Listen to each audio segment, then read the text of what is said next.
Well, hi there. This is Spinosaurus, the longest and possibly the most unique looking theropod to have ever existed. Well, unless you know about Spinosaurus, which looked remarkably similar to Spinosaurus and may have been even longer. Meaning that Spinosaurus might not be the longest, nor is it dramatically unique. Well, unless Spinosaurus is just another name for Spinosaurus. And the fact that we have hardly any good fossils of Spinosaurus makes this a really hard question to answer. Heck, almost everything we know about this family is contentious. So much so that many devoted dinosaur content creators won't touch this group with a 10-foot pole. And some of them warned me directly just to stay away. But this group, it's just too cool. So we're going in anyway.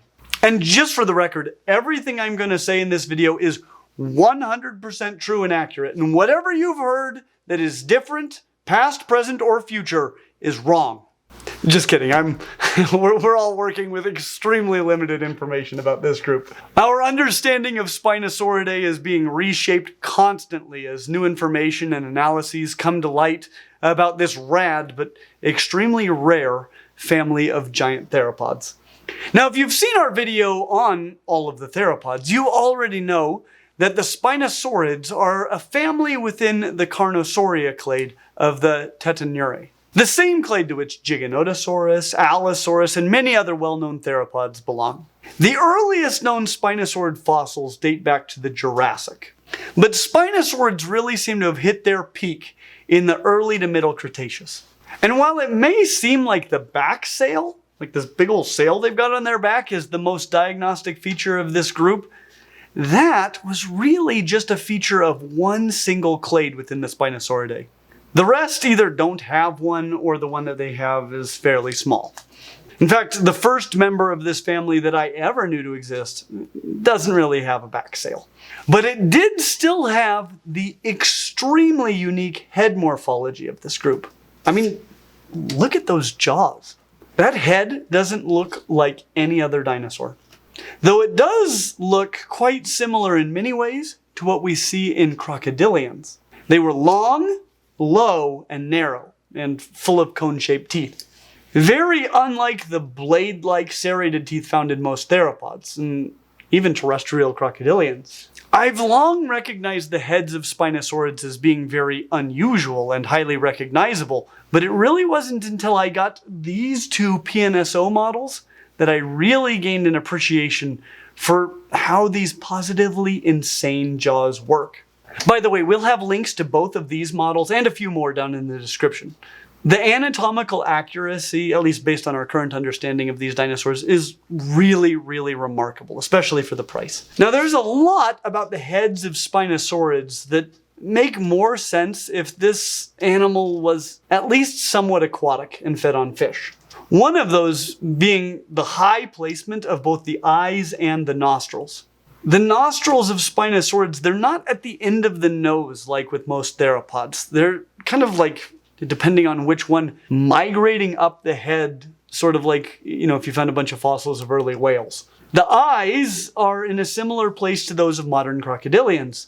And those jaws look similar to those of many fish-eating crocodilians and other fish-eating vertebrates. There are two main ways to catch fish with your mouth. We've discussed suction feeding many times on this channel. We have a whole video about it. And have discussed it recently in our videos about mackerel sharks, mata-matas, and dinosaurs that can't be your favorite dinosaurs. But we've spent less time talking about the other strategy. The one that involves long, skinny jaws like these. You see, if you're a large animal hunting little fish, it is very difficult to get your giant body to lunge forward before a comparatively little fish can dart out of the way. But it is possible to turn your head very quickly.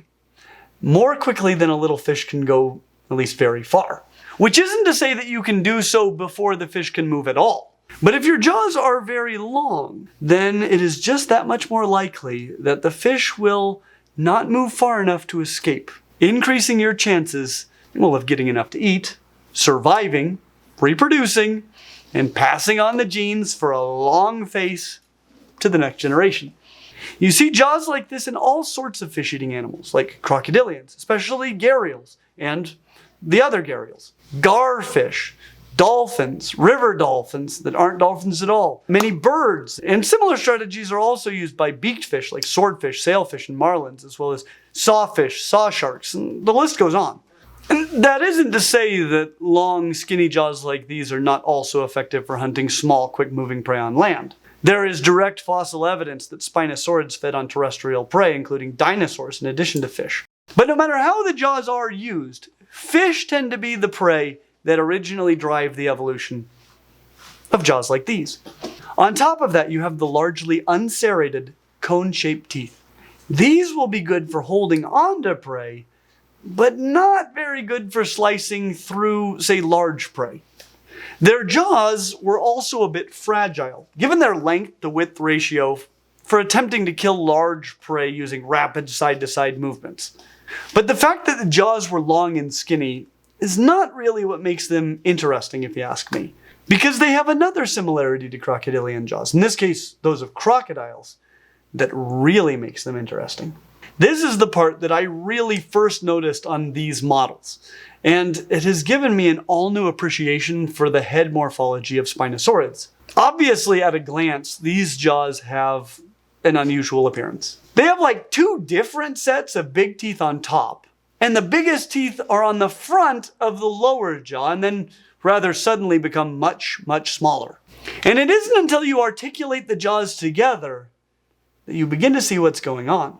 The teeth in Spinosaurids are on two different bones in the top jaw, the premaxilla at the front and the maxilla towards the middle.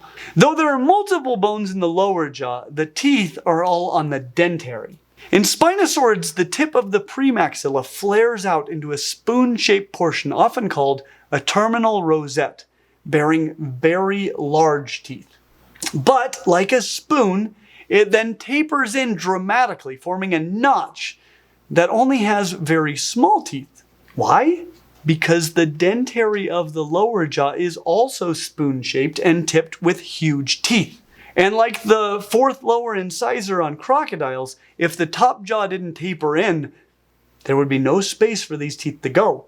These huge lower teeth fit into the notch in the premaxilla like puzzle pieces of death. After the notch is the maxilla, which again has large teeth. But given that the rest of the dentary is narrow like a spoon handle and only has small teeth, there's no problem there. From that point, the maxillary teeth get progressively smaller as they move toward the back of the mouth. And just like that, it goes from looking, well, just a bit odd to being the world's raddest and most dangerous jigsaw puzzle. And since that seems like that should go on a shirt, here's the shirt! The perfect gift for yourself this Dinosaur December. We'll have a link to where you can get one down in the description.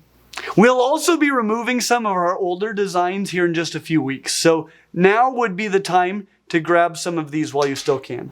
In addition to these amazing jaws, the skull generally bore some form of a crest. They had three-fingered hands, like most other tetanurae theropods, though, as we discovered earlier this month, not like theropods generally.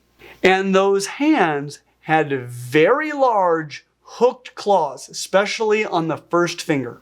Exactly what they used these giant claws to do remains a bit of a mystery. Hypotheses range from killing large dinosaurs to digging for water, so your guess is as good as mine. Their feet had the 4 toes typical of theropods, but unlike most non-avian theropods, the hallux touched the ground, so they walked on all 4 toes, at least to some degree. The vertebrae had large neural spines, sometimes forming a sail, like that of Spinosaurus. And when you put it all together, it isn't very difficult to identify a member of the Spinosauridae. So now you probably know one when you see it. But how many do you actually know? Like, how many could you name right now? Well, what if I told you that there are somewhere between 10 and 17 known genera? And today we're going to talk about at least like 15 Spinosaurids that I think are most likely to be distinct and about which we know enough to say anything useful. And how they're related. Now, I want to start by saying that most of these are known from very limited numbers of fossils. And I have never seen a single phylogeny with anywhere near 15 Spinosaurid genera before. So take the relationships with a grain of salt. But with that said, let's dig into the Spinosaurids. And let's start with the big picture. The family Spinosauridae appears to have two major subdivisions.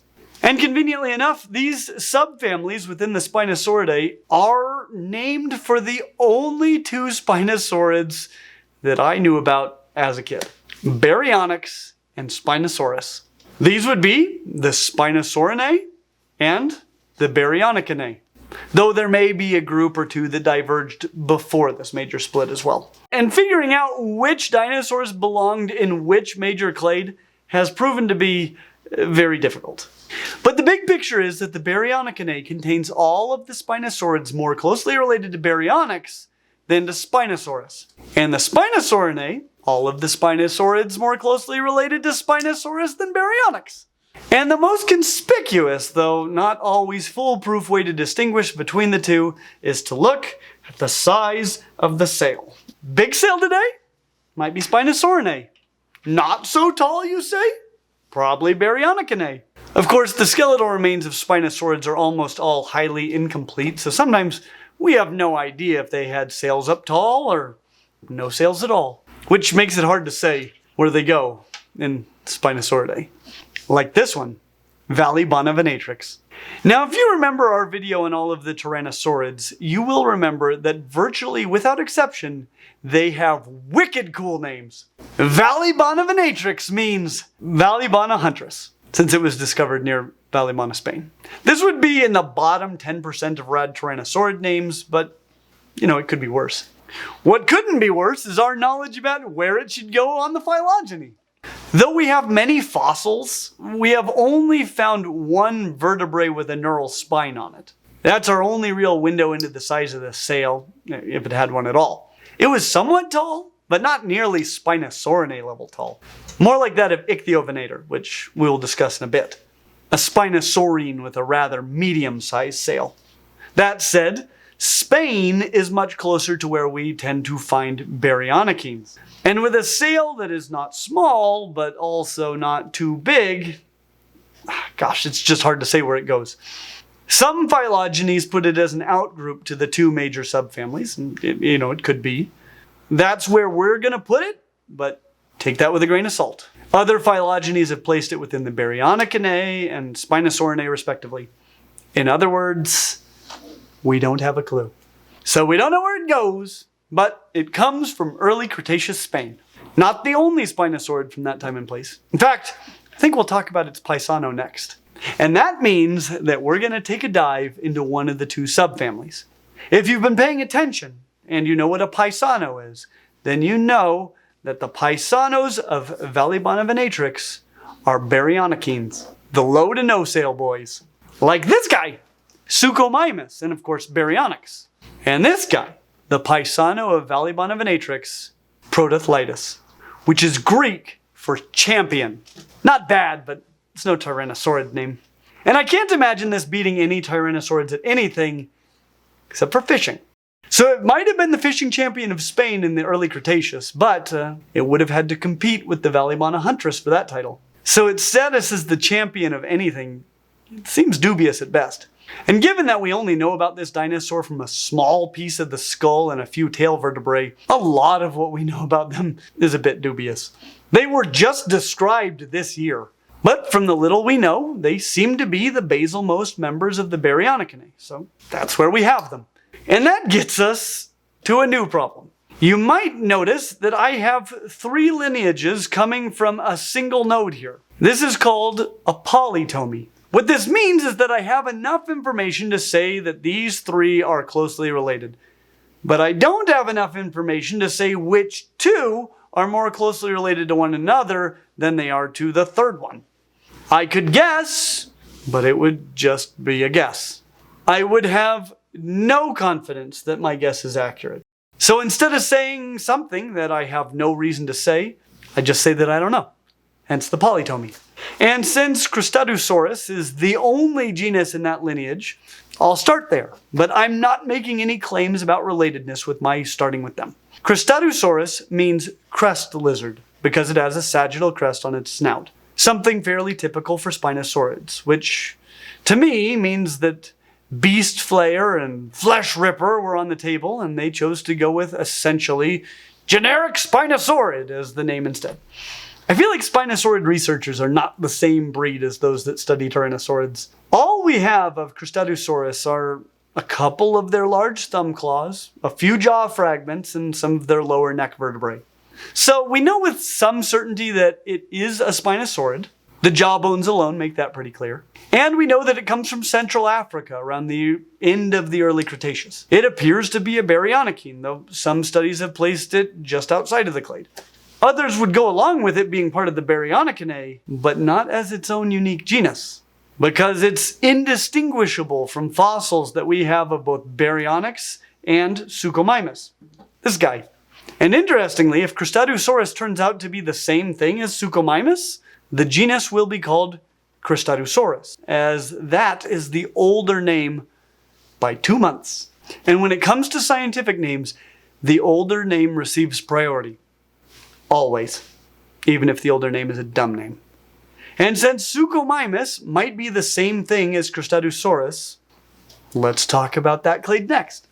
Suchomimus is part of a clade of baryonychine spinosaurids called the Ceratosukopsini, named after Ceratosukopus, which is also part of the clade. Suchomimus appears to be the genus least related to the other two members of the clade. Suchomimus means crocodile mimic, which again works for basically any Spinosaurid, but is a cool name. So enjoy it while it lasts, because we are like one paper away from calling them crest lizards. Suchomimus lived at the same time as Cristadosaurus, the latter part of the early Cretaceous, in the same parts of Africa. And both were estimated to be about the same size, right around 10 meters, around 33 feet. But we can say that with a lot more confidence about Suchomimus, as we have a lot more of the skeleton than we do for Cristadosaurus. In fact, I would imagine that the size estimates for Cristadosaurus are based simply on a comparison of the size of the skeletal fragments that we have to those of Suchomimus. And since they're about the same size, we estimate that the dinosaurs were the same size. And if you notice that so far there's nothing different about the two, well, a lot of paleontologists agree with you. So if you just want to start calling this Cristadosaurus now, well, you might just be ahead of your time. For now, I'll continue to call it Suchomimus. And just for the record, it might be worse than that. Because while Suchomimus and Cristadosaurus are unique from their relative baryonyx, some paleontologists argue that Suchomimus is just another species of baryonyx, and thus would be subsumed under that genus name. So Suchomimus and Cristadosaurus could be the same thing, and that thing could be just another species of baryonyx. And yet, you can see that in recent phylogenies, including ours, Baryonyx isn't even considered to be the closest relative of Suchomimus. Hopefully by now, you're seeing why this group is a good one to bring up if you want to start a riot at a paleontology meeting. Anyway, Suchomimus had a very narrow skull, even for a Spinosaurid, and a relatively short but heavily muscled neck. Its thumb claw was particularly huge. And it did have large neural spines and thus a small sail, as you can see here. Not nearly as big as that of many Spinosaurines, but something. And once again, even though many people think that Suchomimus is just Cristadosaurus, and that this creature is just another species of baryonyx, recent phylogenies have placed it closer to the other baryonychines, Rhiperovenator, the riverbank hunter, and Ceratosukopus, the horned crocodile face. Good names, but again, names that would work for any Spinosaurids. Both lived in the early Cretaceous and were found just off of southern England. And if it makes you feel any better, at first, they were both thought to be baryonyx as well. And that's not unreasonable. Baryonyx is another early Cretaceous English baryonychine. If you found some baryonychine bits in rock layers of this age in England, wouldn't you just assume it was baryonyx too? Well, after closer examination of those bits, it looks like they are a bit different. Not just from baryonyx, but from one another. Rhiparovenator is known from some jaw and other skull fragments, as well as some tail vertebrae. And Ceratoseucops from just the premaxilla and the brain case. But it was basically the whole brain case. And the cool thing about this is that it gave us a real window into the mind of this creature. I mean, we could examine the external structures of the brain, which structures it possessed and how large they were. And a study from this year studying MRI scans of this skull and that of Baryonyx revealed a great deal about the brain morphology and function of baryonychine spinosaurids and allowed us to compare their neural anatomy to that of Irritator, a spinosaurine that we will discuss here in a bit. This is of particular interest because the Spinosauridae is a very unusual and specialized group of theropods. Their jaw morphology reflects a very different hunting style, and the brain of Irritator reflects these differences as well. So the question remains, what came first, the jaw or the brain? And what we learned from these scans is that while the baryonychines have the unique jaw morphology for aquatic hunting, they did not have the unique brain adaptations present in Irritator. Their brains were fairly typical for non-maniraptoran theropods, which suggests that the jaws evolved first. And the unique brain adaptations that we will discuss when we get to Irritator came later, and possibly only in the Spinosaurine lineage. But we're not ready to move over there just yet, because there is one more clade of baryonychines that we're yet to discuss. And this is the one with Baryonyx, the namesake of the whole subfamily in it, so we probably shouldn't skip them. But before we get to Baryonyx, let's talk about its closest relative, Iberospinus. From the Iberian Peninsula, the region of Europe where Portugal and Spain almost touch Morocco in northern Africa. Hence the name, Iberospinus, the Iberian spine. Kind of presumptuous given that Valleybonavonatrix, Protothlytus, and several other Spinosaurids all come from the Iberian Peninsula as well. And don't worry, like almost everything else we've been discussing lately, when they first found it, they thought it was a Baryonyx. Yes, Mr. Sherman, everything's Baryonyx. But once again, after closer examination, it isn't one.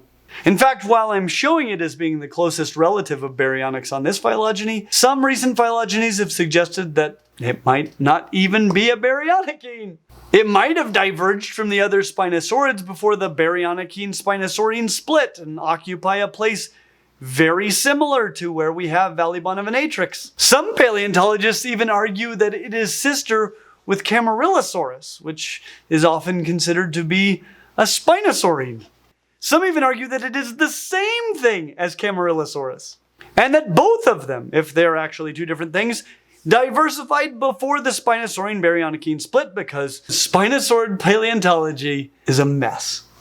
I mean, some genera we know only because we found a couple of teeth. You build a phylogeny based on that, and then get in heated fights about it at paleontological meetings.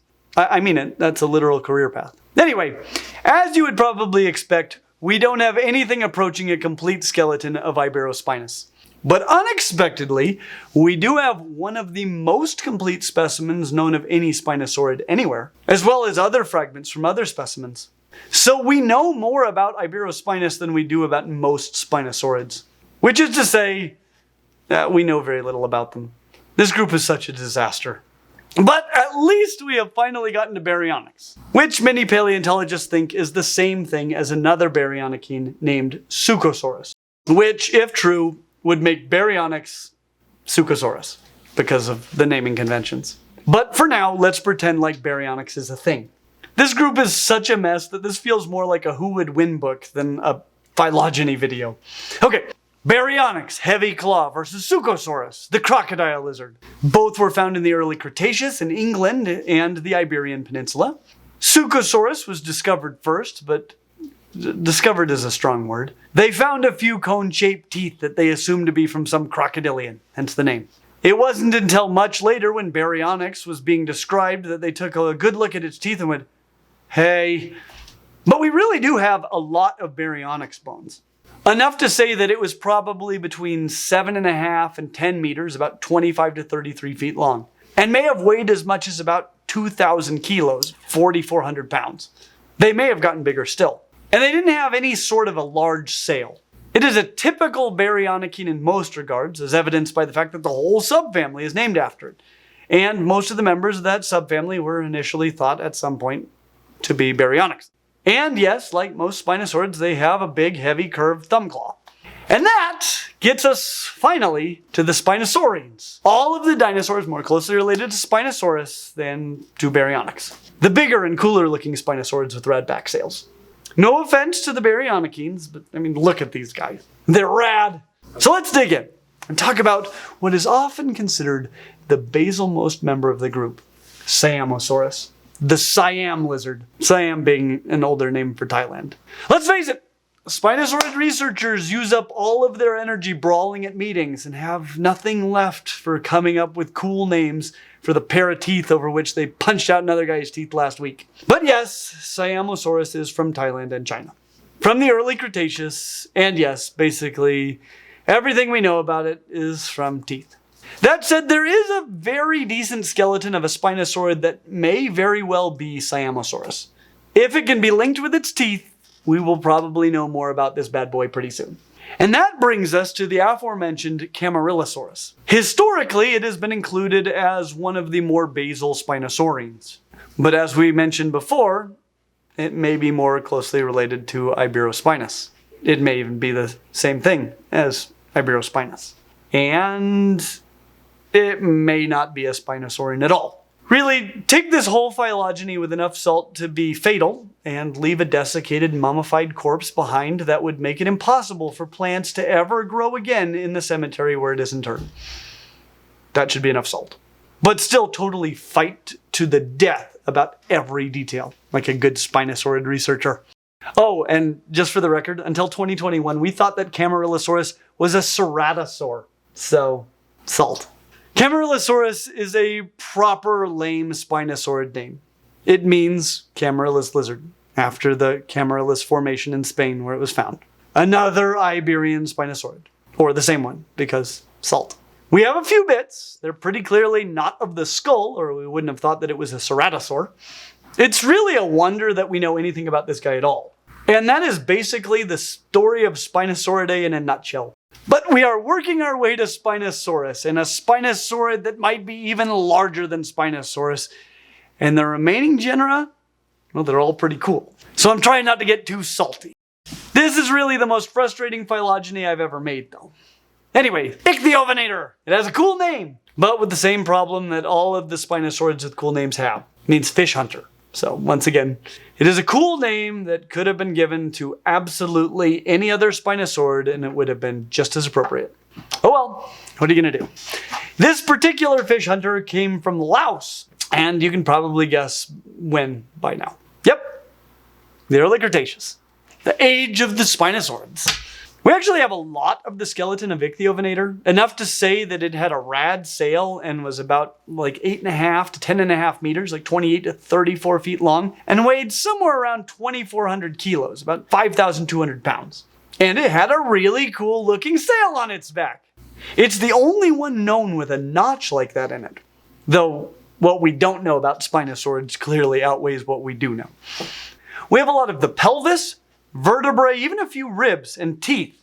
We don't have any of the rest of its head though. But the teeth alone pretty well give it away as still being a fish eater.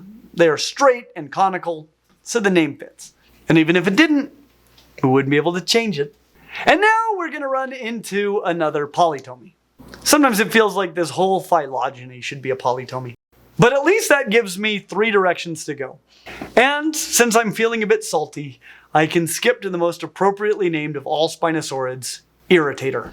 In this case, because the original, nearly complete skull of Irritator found in Brazil had been damaged and altered by private collectors before it came into the possession of the scientific community. But I think it's an appropriate name for the entire field of Spinosaurid research. I mean, a damaged skull is a heck of a lot better than a pocket full of teeth. For one thing, the completeness of the skull is the main reason that Irritator is the representative of the Spinosauridae that gave us a window into the mind of that family.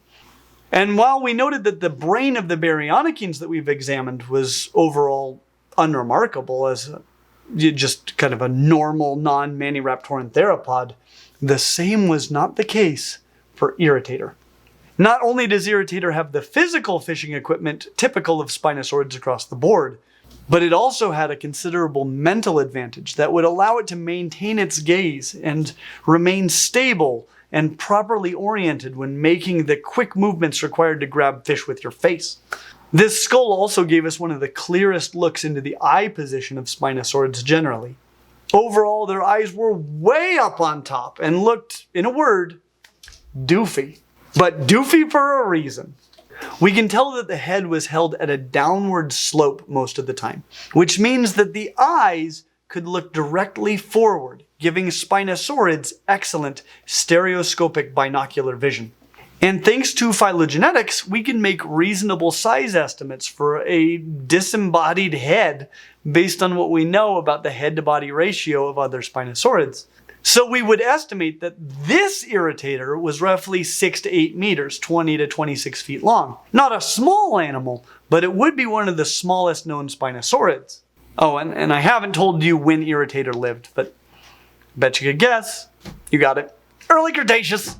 Now we have established that the irritating Irritator skull was from a rather small Spinosaurid. But Irritator might have been considerably larger than was that individual. And I say this because we might have a part of a second skull from a much larger individual. The irritating skull is quite complete, but is lacking the premaxilla and parts of the maxilla. Well, at roughly the same location, another Spinosaurid fossil was found, this time of a bit of the maxilla and the premaxilla. This dinosaur was described as Angachirama, and given the size of these bones, it would have been considerably larger than Irritator. But if Irritator was larger than the one skull that we have, the two skull fragments would be a nearly perfect fit for one another. Found at the same basic place, from the same basic time, the teeth are the same, everything fits. So they're very likely to be the same dinosaur. That said, I welcome angry, disrespectful debate on this subject down in the comments. This is Spinosaurid biology, after all. Looking back at our polytomy, we have Oxalia, also from Brazil. When? Nope. Late Cretaceous. Things are getting exciting. Oxalia gets its name from the African god Oxala. But being from Brazil, this could be the direct descendant of Irritator. Though some people argue that it's just another species of Spinosaurus. So, there's a lot to fight over. We only know that it ever existed because we have a few skull fragments, mostly just parts of the jaws and some teeth. Always a few teeth to argue about. But that gets us to the final clade. Two genera, Spinosaurus, which might be the longest of all known theropods, and its closest relative, which might be longer still, if it exists at all. So we have some more good argument starters yet to come in this salt factory. Okay, let's start with Spinosaurus, the spine lizard. It's rad. It's huge. I mean, some estimates put them at 15 meters, 49 feet long, though most estimates are shorter than that, but not by much. They might have weighed like 7,400 kilos, around 16,500 pounds. That would have been heavier than T-Rex, well, before the size estimates for T-Rex were revised last year. So really big. And venomous. We just learned that it's super venomous. Supersaurus venomous, to be precise. Though take that with even more salt than the rest of this video. If there's one thing worse than Spinosaurid biology, it's who would win books. But for a Spinosaurid, Spinosaurus is actually darn well represented by fossils. Even after losing the holotype specimen to a British bombing during World War II. 6 pretty good skeletons, all coming from late Cretaceous sediments in northern Africa. And all together giving us a very good idea of what this dinosaur looked like. And the end result is weird. Cool, but weird. I mean, for starters, it has a huge sail on its back. Not that weird for a Spinosaurid, but weird and extreme as any Spinosaurid. Its skull wasn't that strange for a Spinosaurid, though Spinosaurid skulls are super weird for theropods. But there was one thing about it that was super strange for a Spinosaurid. Well, I mean, we think so anyway. Spinosaurids are generally thought of as being bipedal. That's usually what the evidence suggests, in the rare instances that we have evidence that they even had back legs. But in the case of Spinosaurus, we have the back legs. And they are not the scale that you see in the first bad Jurassic Park sequel, the Who Would Win books, or many other depictions in popular media. These are not big back legs. Proportionally. I mean, they're huge, but not for such a large theropod. Barely longer than the forelimbs. Who would win in a fight, Spinosaurus or T-Rex? Was the sail a sail or a big hump? Did it walk on 2 legs or 4? Oh, and notice the paddle-like tail? Did it swim around like a crocodile or hunt more like a wading bird? And how quickly would its venom take down a Supersaurus? Or, in this case, Suchomimus. Please keep your fighting as petty and pointless as possible down in the comments. I probably need a whole video about just Spinosaurus. But right now, we have another fight to start. Because there might be one more. And it might be even bigger. It's this, Sigilmassasaurus, the Sigilmassa lizard. Like Spinosaurus, it's also from northern Africa. It's also from the late Cretaceous. And you are probably getting some feel for why we're going to fight about this one too. Add to that we really only know about them from a few neck vertebrae and then a few more vertebrae that we found more recently. They are clearly from a large theropod, but until recently, we thought they were from a Carcharodontosaur. So it took a lot of analysis to say that they were even from a Spinosaurid, and much more to say with any confidence that they weren't from the other large Spinosaurid present in the same area at the same time. And it's a fight that's still going on regularly at Spinosaurid meetings today. But if it is a different species, well, what did it look like? Most models give it a sail that is less odd than that of Spinosaurus. Because we know it looked that way? No, but Spinosaurus' sail has a weird shape, so it seems unlikely that it would happen the same weird way twice. But it totally could have. We don't know what its head looked like, but by knowing what you know about Spinosaurids, you could probably make a good guess. Did it have tiny back legs? Who knows? Maybe this is the dinosaur they cloned in Jurassic Park 3. Was it bigger than Spinosaurus? We don't even know if it was different from Spinosaurus. This clade is a nightmare. But I'm still glad we got to talk about him. What should we fight about next? As always, like and subscribe. We hope to see you real soon. Are we sure it's just not one wing and the other wing got lost? Maybe it is a dragon. It's got one sternal wing. Doing it. So when Antarctica thaws out, we're going to see a ton more boats. Probably. Okay. Probably loads. Yeah. Let's speed that I up. got my car running right now. Don't you care about the environment? I care about dinosaurs. But not penguins. Take those pen wings or leave them.